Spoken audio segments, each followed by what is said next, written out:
Selamat pagi Bapak Ibu jemaat yang dikasihi Tuhan Yesus Kristus. Hari ini adalah hari pertama kita memasuki tahun 2023. Dan saya percaya banyak hal yang sudah kita pikirkan, kita rencanakan dengan sungguh-sungguh. Nah, tapi pertanyaannya adalah perencanaan yang kita buat itu terbatas hanya dari sisi jasmani, dari segi karir, ataukah kita juga merencanakan untuk kita juga mengalami pertumbuhan, bertambah dewasa, atau semakin rohani kita bertumbuh dengan baik. Maka itu renungan kita pada saat ini diberi tema bertambah dewasa atau tua. Bertambah dewasa atau tua diambil dari Ibrani pasal 5 ayat 11 sampai 14. Adapun yang menjadi ayat emas kita itu dari Ibrani pasal 5 ayat 12, yang demikianlah bunyi firman Tuhan.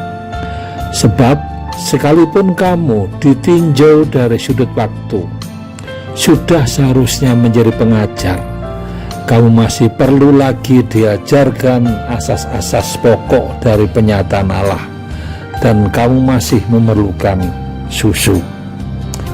Bapak Ibu jemaat yang dikasihi Tuhan Yesus Kristus, tidak dapat dipungkiri bahwa seiring dengan berlalunya waktu, maka usia kita juga semakin bertambah. Tanpa terasa kita telah memasuki milenium ketiga selama 22 tahun.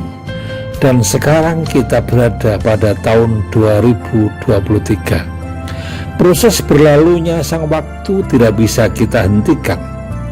Begitu pula dengan proses perubahan atau kemerosotan yang terjadi pada fisik kita. Namun tidak demikian dengan spiritualitas dan manusia batiniah kita. Selama kita terus terbuka terhadap bimbingan Roh Kudus, maka manusia batiniah kita akan terus mengalami pembaharuan, atau dengan kata lain mengalami proses pendewasaan secara rohani. Kata dewasa dalam bahasa aslinya, itu dalam bahasa Yunani, adalah kata teleios, yang mempunyai arti telah mencapai akhir, selesai, lengkap, sempurna.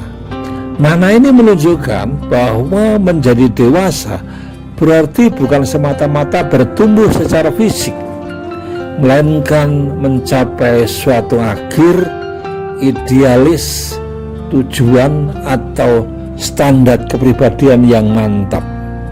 Bagi orang Kristen, ini berkaitan dengan imannya kepada Kristus, penyembahan dan ketaatan yang semakin dalam terhadap Kristus, sehingga terefleksi dalam kehidupannya sehari-hari.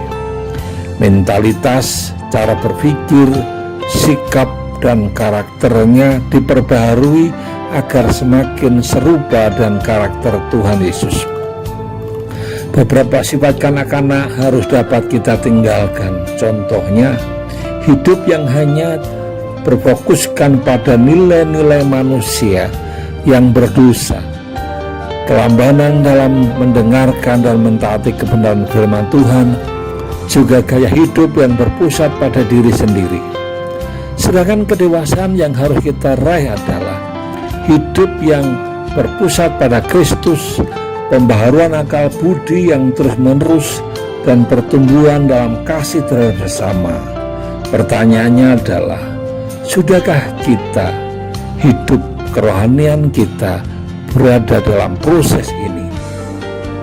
Proses penuaan yang kita alami akan bermakna jika diiringi dengan proses pendewasaan kerohanian dalam Kristus. Mari kita mensyukuri atas kasih setia Tuhan dalam kehidupan kita, di mana kita sudah melewati tahun 2022 Dan mari kita serahkan setiap rencana dan pergumulan kita ke dalam pimpinan tangan Tuhan. Semoga di tahun 2023 ini kita makin dewasa, kita semakin rohani, sehingga kita berkenan di hadapannya.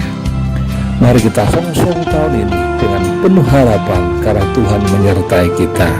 Selamat beraktivitas, Tuhan memberkati kita semua. Amin.